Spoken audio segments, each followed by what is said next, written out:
Hello, and welcome back to my channel, and welcome back to A Case of Distrust. Connor Green has been murdered, and we're about to find out who did it. I stood outside the police station and went over the mantra. I had to prove the means, the motive, and the opportunity. Once I found all three for a single person, I'd have them licked. I started out to begin the chase. Okay, at this point, let's go to the Green's house. Mrs. Green had pleaded with me at the police station. I hoped she would be more helpful than she had been the previous day. I came upon the Green house and knocked on the door. This time, Mrs. Green opened it quickly. "Miss Malone!" she panted. Also, I don't remember the voice I gave her the last time, so forgive me for that. She panted with noticeable shock in her eyes. "I'm just frightened about people knocking at my door," she said, by the way of explanation. "After what happened to my husband, everything feels so cold. Oh, I'm blabbering. Please come inside."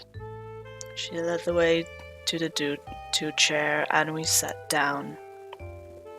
She was more awake than the previous day, but her hair was a bit tousled, and her asses hung in the air long enough to believe her lack of complete sobriety.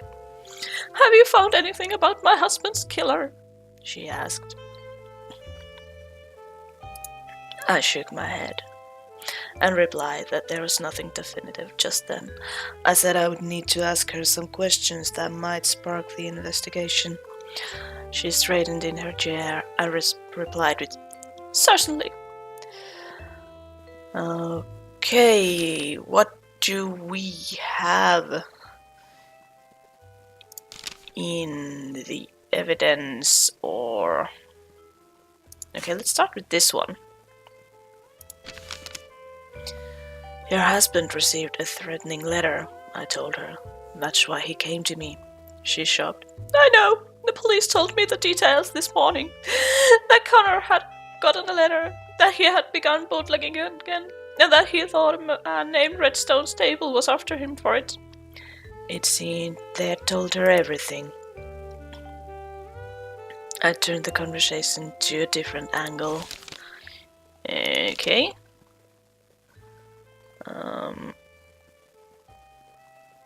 Tickets to St. Louis. "It seems your husband was from St. Louis," I put to her. She squirmed but said nothing, so I pressed her. "Mrs. Green, I'm investigating his death." "You're right," she sighed. "He had told me he was from out east, though he lied to everyone else. He claimed he had to flee from his past. I never asked the details, so that's all I know, and you're the first person I've told." "He also had 2 train tickets to get there," I continued. "He wanted to return." "Well, those tickets have no date printed on them." She paused, looked at me from underneath long lashes, and continued. "He was thinking of going back there. I guess whatever trouble he had was blowing over. But I refused. I told him I wanted to stay in San Francisco."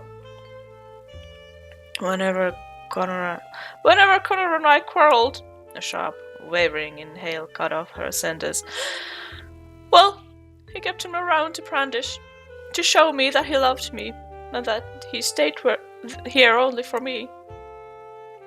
I nodded, and we spoke about something else. Trench coat. I glanced at the coat that hung on the rack. "Where did you get this?" I asked. Her unfocused eyes moved to the grey trench. "Connor brought it home one day. It was too small for his frame, but I thought it looked swell on me." "Seems built for a man," I said. "Sure, but it's the freedom age, darling. We can wear anything or even nothing at all." Yeah, I like you, Mrs. Green.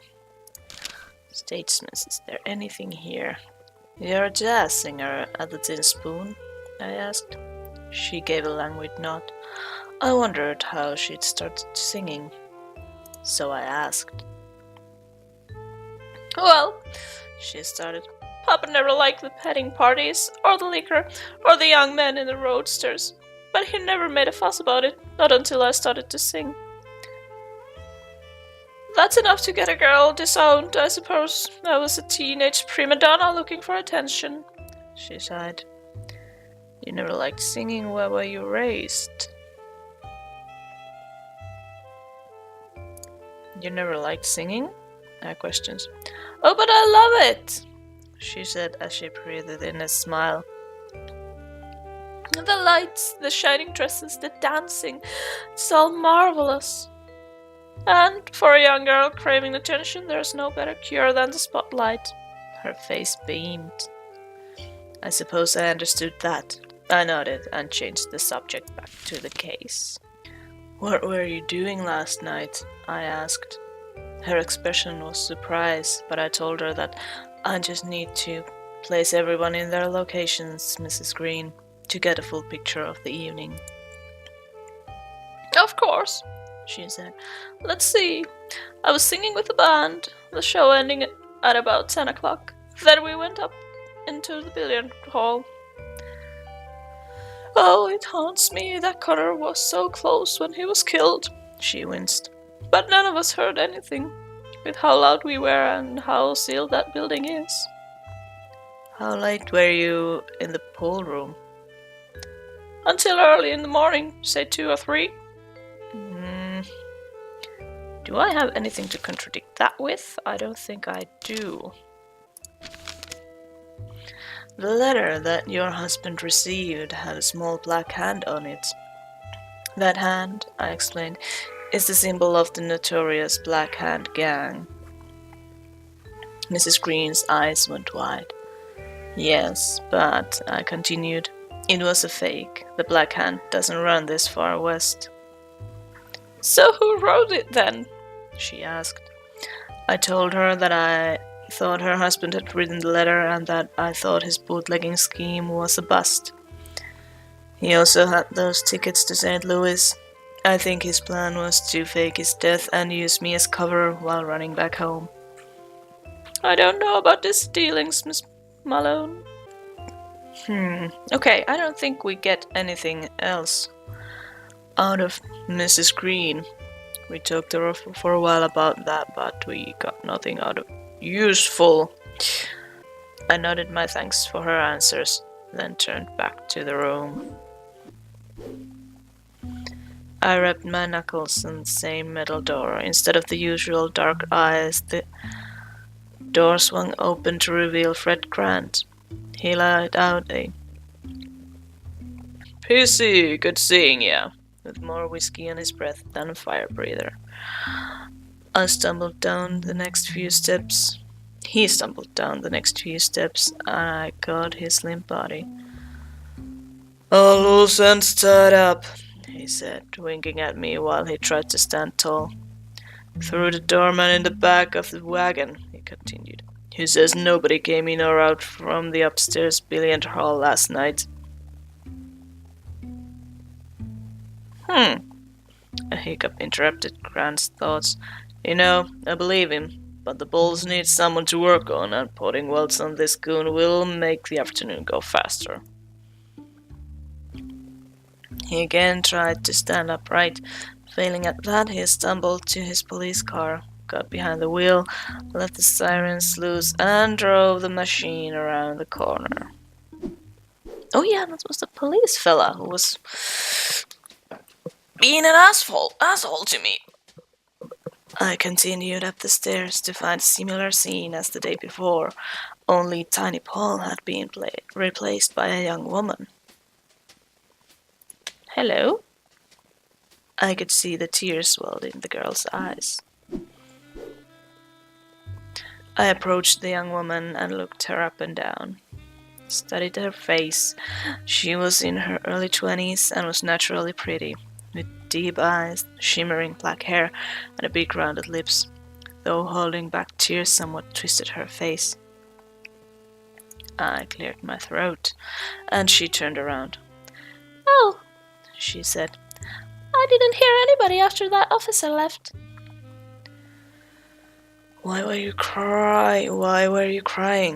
I asked.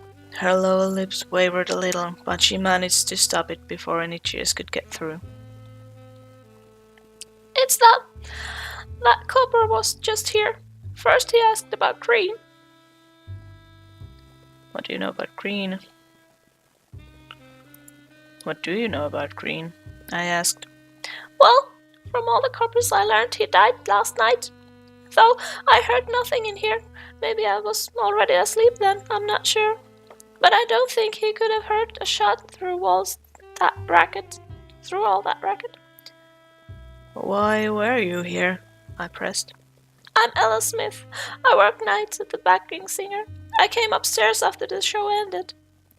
I realized she was related to the Green case, at least partially. I had to pump for her for information.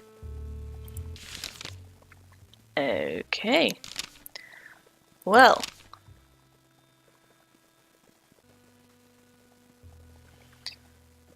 Where were you? Green was killed at around midnight, I told her. Do you remember anything from then? She turned red in an instant. "Midnight was the time I sang all by myself to the crowd up here." How do you know it was midnight? I asked. "Well, last New Year's Eve at exactly midnight, me and little Fanny, our lead, did a swell duet for the boys. They wanted to hear it again, but she wasn't around to sing it, so I did it alone." Little Fanny wasn't around? I asked. But the doorman says nobody from the billiards loom left the joint.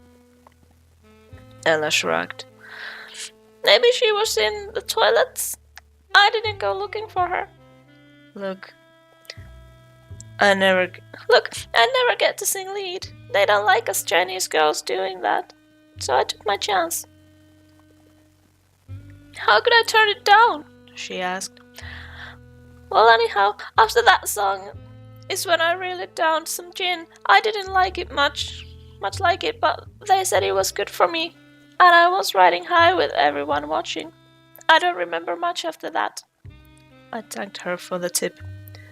"So you claim you were in here at midnight? "That's right."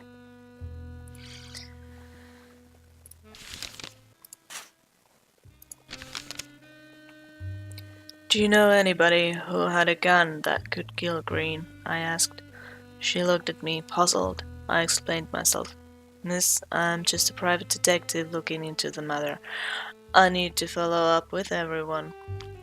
She looked surprised when I said private detective, but she didn't comment on it further. She chuckled at my question. "I don't know if you know this, but, well, this place is a type of gangster hideout.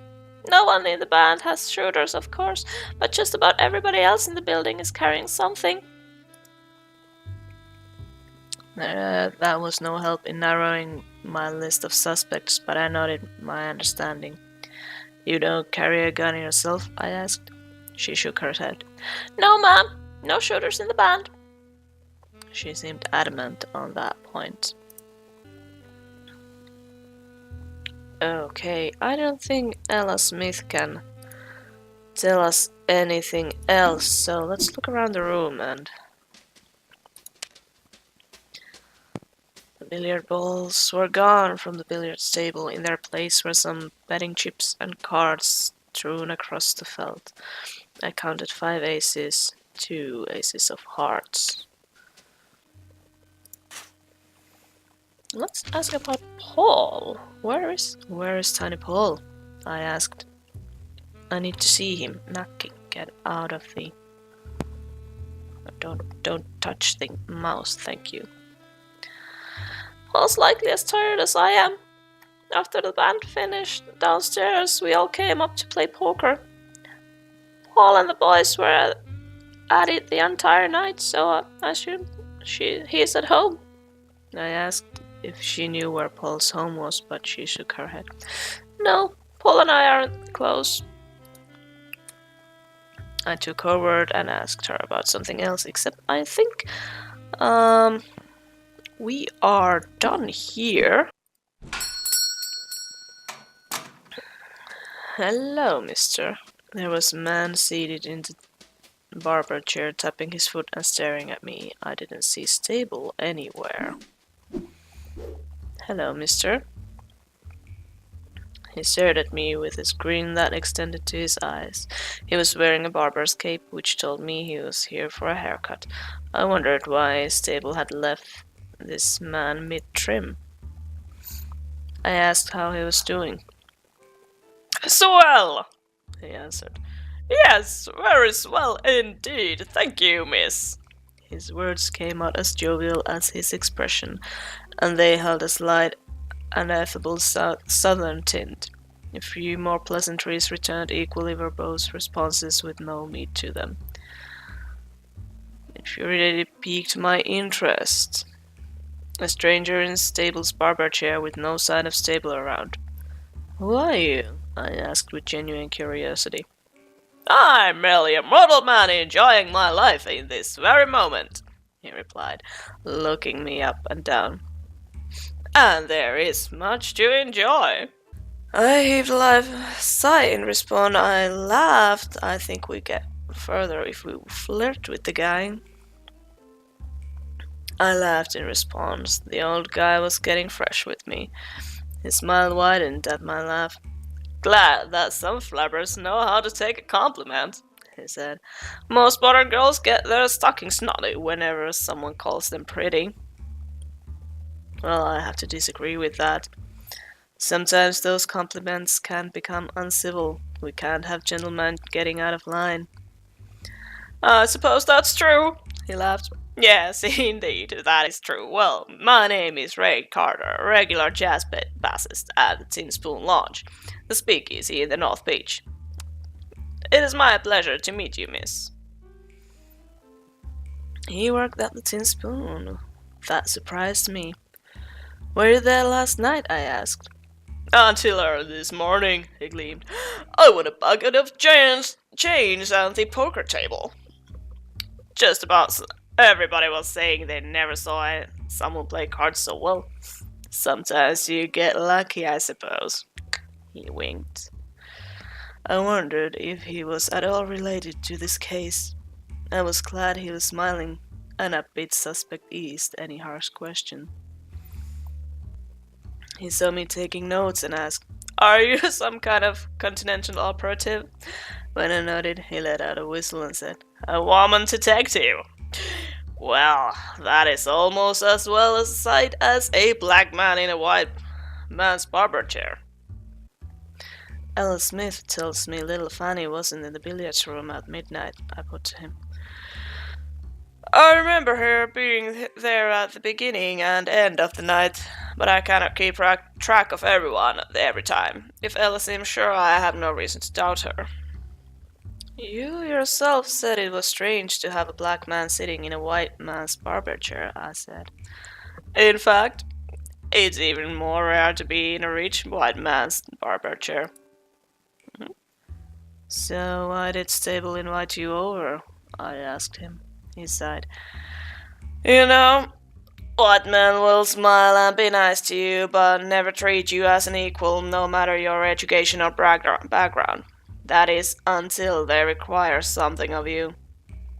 "And what does Stable need from you?" I asked.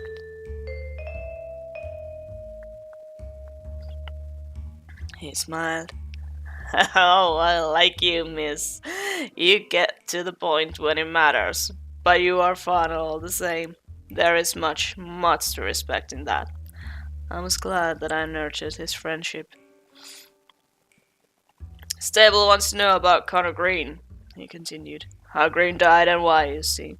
He knows that yours truly was playing at the Tin Spoon last night. Stable wanted to ask me some questions this morning. Well now, how can I refuse such a fantastic request?" And where did Stable go? I asked.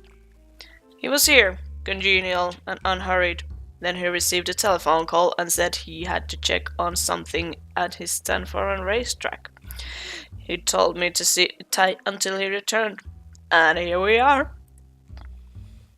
How much did you win last night? I asked him.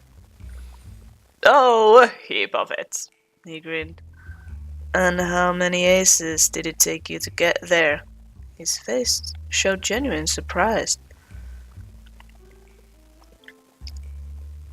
You know that Tiny Paul is a mean-spirited, no-good, black-hating son of a bitch, he said.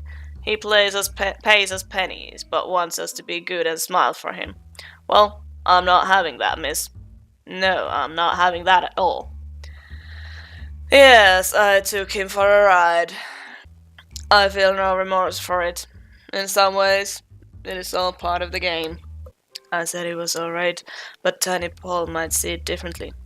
Ah, come. You would not tell him, would you? He pleaded. Ah, well, I don't see the reason. I don't see a reason I need to, I said. He smiled. Well, now you are all right. More than all right, it seems. I just nodded back, and he sighed in relief. You know, he continued, I bet I had no reason to cheat last night. Not with the way Ellie kept distracting him. Yes, he was very distracted indeed.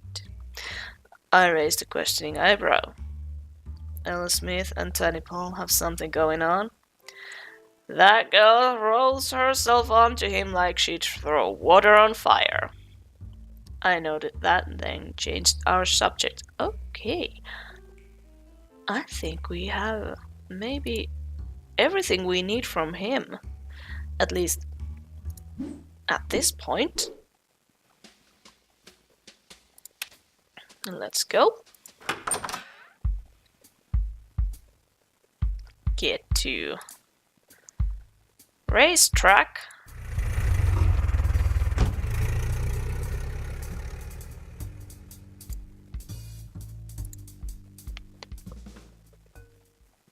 The Tanforan racetrack had reopened the previous year with the help of millionaire Adolf Spreckles and some associates, one of whom was Stable. Today no races were going, and the sheer size of the empty grounds and the grandstands were impressive. I hopped the locked turnstile and wandered the grandstands and some of the grounds, but all my searching turned up nothing, and nobody. Not even Stable. I returned nearer the entrance to search for more clues. I'd first snuck into the racetrack by jumping the locked turnstile, which had been easy enough. I would leave the same way. I removed the trespass lid to let my hands play with something while my thoughts had time to form. But peering in, I saw the biggest break in the case thus far. An automatic pistol, 45 caliber, was right on top of the pile. I reached to get a closer look. A throat cleared behind me. I pocketed the weapon quickly, then turned around to the Stable's smug grin. Have you found? Wait, how did Stable talk? I don't remember that either. Have you come to watch their horses? He asked. Rumor says that running through fire will be the victor, though at times it can be dangerous to put stock in rumors. I told him that Connor Green was found near the Tin Spoon, the coroner reporting his time of death around midnight. That's the late hour, Stable said. Miss Malone, I'm always fast asleep in my bed at that time of the night. So nobody was there with you? No, I was alone. In response to my raised eyebrow, he continued, I would never lie to you, Miss Malone. Of course, it would be just as difficult for you to disprove my story as it would be for me to prove it. And we live in a civilized nation that requires your proof, not mine. Stable might have had the opportunity to kill Green, but I'd have to first place him concretely. I assure you, I was at home asleep at that time. I let his statement slide just then and asked about something else. Well, you have a customer. Ray Charles told me something interesting, I put to him. He says you got a wire from somebody and rushed out, leaving him mid-trim. For the first time, I saw Stable frown. Well, business and pleasure sometimes mix, Miss Malone. Yes, I was telephoned for a maintenance issue, but that's now all sorted. I found an automatic in your trash bin. This 45 is a gangster caliber. What are the chances it's the same one that killed Green? Stable frowned again.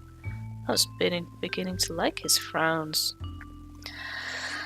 So it seems to me, I continued, that your boys found the murder weapon in the trash, then called you around to see what to do about it. Yes, he admitted. I was telephoned to look at the weapon. We were about to phone the police about it when I noticed you wandering the grounds. Why were you so interested in the Green case? And why is this gun here? He sighed. You remember, Miss Malone, that Connor Green had already attempted to frame me? Once I had learned of his death, I thought that whoever had killed him would also try to blame me. I invited Connor for a trim in exchange for information about the murder, and I told my associates to watch for anything suspicious at the racetrack. As soon as the gun was found, they telephoned me, and here we are. So you still won't admit to the murder? I pushed him. Think what you want, Miss Malone, but I had no reason to kill Connor Green, and if you think otherwise, you are just playing into the game set up by the real killer. That was the story Stable was sticking with. Still much further along than I had been, and that gave me a reason to smile. Okay, I don't think we will get anything more from him. Let's just look around a little bit. Empty boxes were thrown next to the old betting house. I spent some time rummaging through them, but found nothing of interest. Wooden slates bordered the window to the old betting house. The Walker Otis measure of 1909 prohibited gambling on horses, which meant most race tracks shuttered, including the Tanforan. But Stable and a few other investors reopened the track the previous year, claiming to operate without taking bets. Yeah, right. Nobody believes that. Okay, I think we shall go someplace else.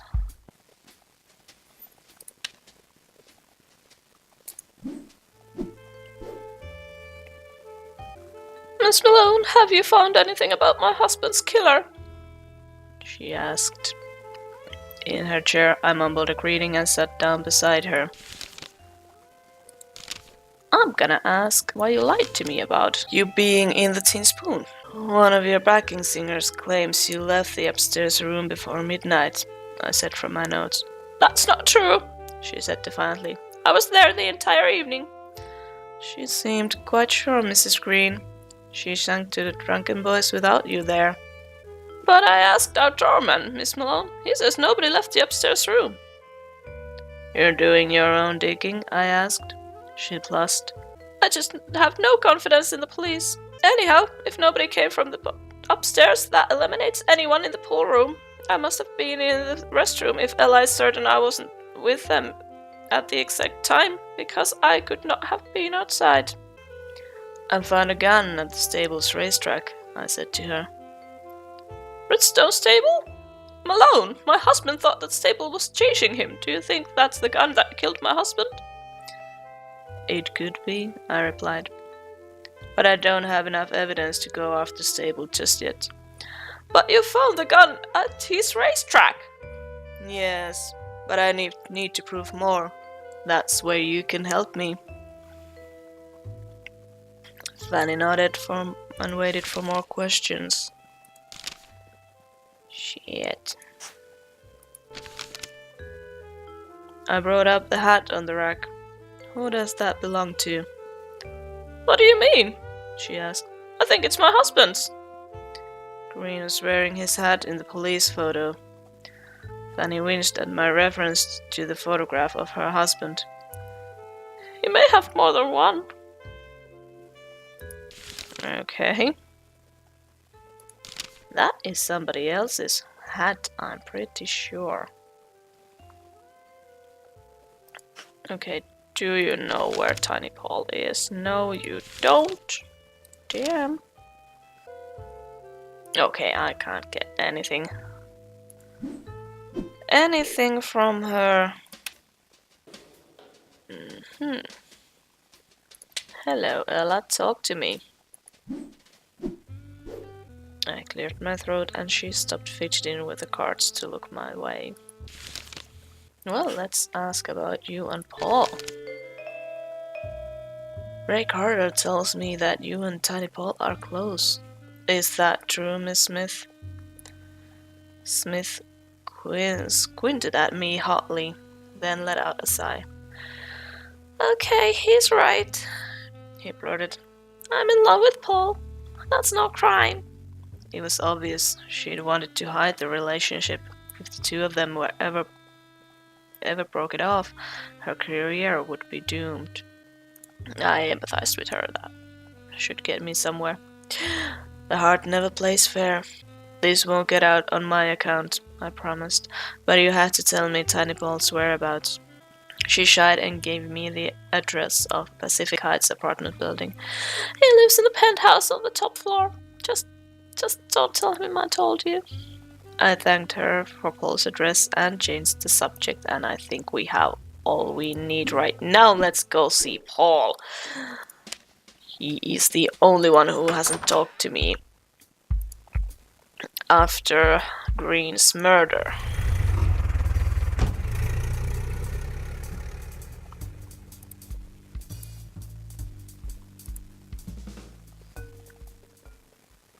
Paul's building was still new, built only a few years earlier, but it was already a beacon of Pacific Heights, tall and proud above its surroundings. Its crisp vanilla interior was accented with gold, and its elevator was run by an equally immaculate operator. I rode it to the top floor bungalow that belonged to Tiny Paul. Paul's home was extravagant. Every item adorning the apartments was of high quality, but there was an evident lack of finesse to their combination, as though Paul had simply purchased expensive accoutrements without any thought for design. Couch and chairs had patterned olive-colored cushions. Their arms and legs were gaudy shade of gold, matching the gold of the tables. A wrapped bouquet of flowers lay on the table. They were vibrant yellow. They reminded me of flowers I'd seen earlier, but I couldn't place them at that moment. Didn't Mrs. Green have some yellow flowers? A cluster of brown glass bottles were at the far table. They were empty. Paul's light brown shoes were discarded beside the couch he lay on. A hat hung from the rack nailed to the back door, as did an empty gun holster. Anything else? A frame? Okay. The oil painting that hung on the wall had no particular theme. One had roses, the other one showed the landscape, but each of the frames was ornately carved from fine wood. Tiny Paul was sprawled across his Chesterfield, smelling of rubbing alcohol. Hello, Paul. I said hello. It took a century, but his eyes eventually climbed to meet mine, and he slurred a greeting. I figured a drunk Tiny Paul could be more honest. I thought it was a good time to grill him.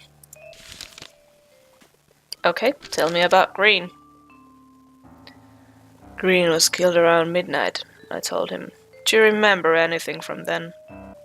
And again, I'm lost with the voice. After jazz stopped playing then, I went up to the pool room to shoot. I think the whole band came in. We played cards until early in the morning. So you were in the Tin Spoon all night? After 10. I thought I did leave before then. I met with Redstone Stable at 9 o'clock. Then around 5 in the morning. It seemed like he hadn't slept much. Ooh! You met with Stable? I asked. I ain't telling you that, sister. Then why should I believe you at all? Believe what you want, he snorted. I was in the pool hall when Creed was shot. Ella Smith tells me little Fanny was absent from the billiards room at midnight, I told him. So? He asked impatiently. So was she. Malone, when I've got my head down in a poker game, the building could burn to the ground and I wouldn't notice. I know she came up with us, and I walked her to the cab when we left. Otherwise, I don't know who was in or out of the billiards room. I pointed at the empty holster in the room. That strap just hold your slingshot? Paul's deep breath carried more booze than a bootleg struck. All right, Malone, he said with slurred words. I do carry a gun, but you're barking up the wrong tree. Lay off if you know what's good for you. You don't even know what my gun looks like. Okay, let's see how this goes. I described the gun I'd found and how it matched the type gangsters were known to carry. And I don't see your gun around here, I ended. His jaw stiffened. I keep my gun in that holster, and when I'm not at home, that holster stays on my person or in my jacket. So where is it now, Paul? What if I told you I lost it yesterday? How could you disprove that? I raised an eyebrow. A weak story, Paul. Weak or not, is to what I'm telling you. What are you going to do about it? Thought of accusing, but I don't think I have enough to accuse you. Just asking questions, I said to him. A detective has to cover all her leads. Paul took a heavy sigh, but in his drunken state he didn't do much more. Ella Smith tells me that you two are lovers, I put to him. He let out a low grumble. Smith was beautiful, but she was Chinese, and Paul wouldn't sit well if rumors swirled about the two of them. Paul, I pressed. Is she lying to me? Paul sighed with a no, and followed with it's just petting between us, nothing more.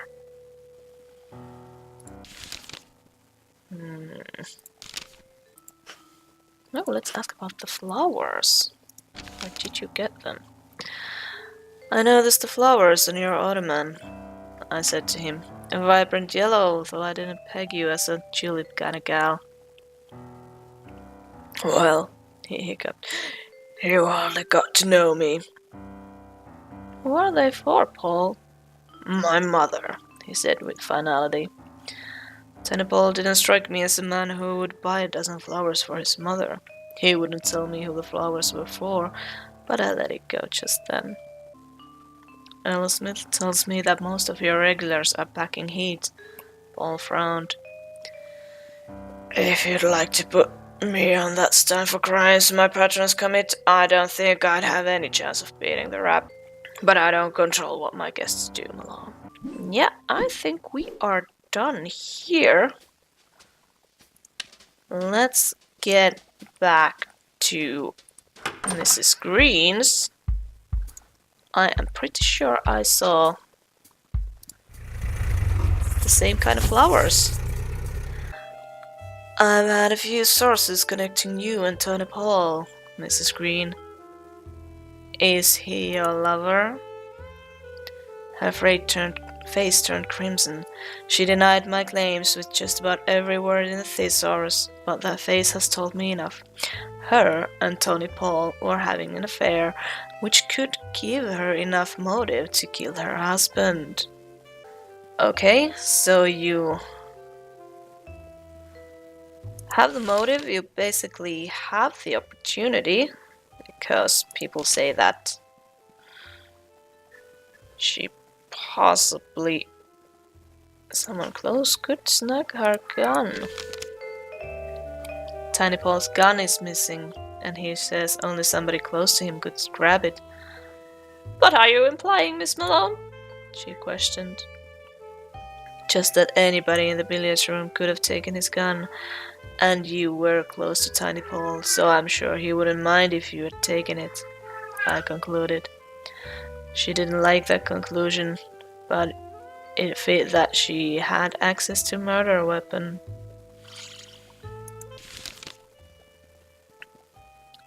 Okay, I have proved means for Mrs. Green. I have proved motive. Not entirely sure of the opportunity. The doorman of the Teen Spoon does say that nobody left, but I thought of accusing Fanny Green of killing her husband. Accusing someone of murder was certain to agitate them. I knew it was not something I should do lightly. They would refuse any further casual jets. But if I was confident that she had killed Connor, including knowing the means, motivation, and the opportunity for her to do so, then I knew I should accuse her.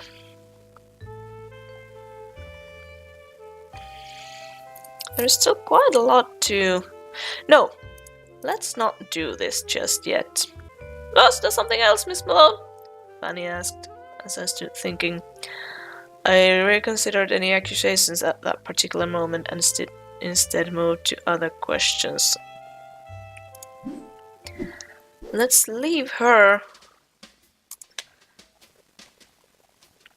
And I think we will leave this episode of A Case of Distrust right here. Right now, Mrs. Green is our prime suspect. She did have access to Paul's gun, and if she and Paul had an affair, she did have a motive. I'm not quite sure of the opportunity. There is some conflicting information of that. Also, Stable has lied to me too. And there's still a lot of clues that need to be connected to each other. So I'm gonna end this episode right here. Thank you for watching this. If you liked it, let me know. I hope you have a great day, and I'll see you again next time.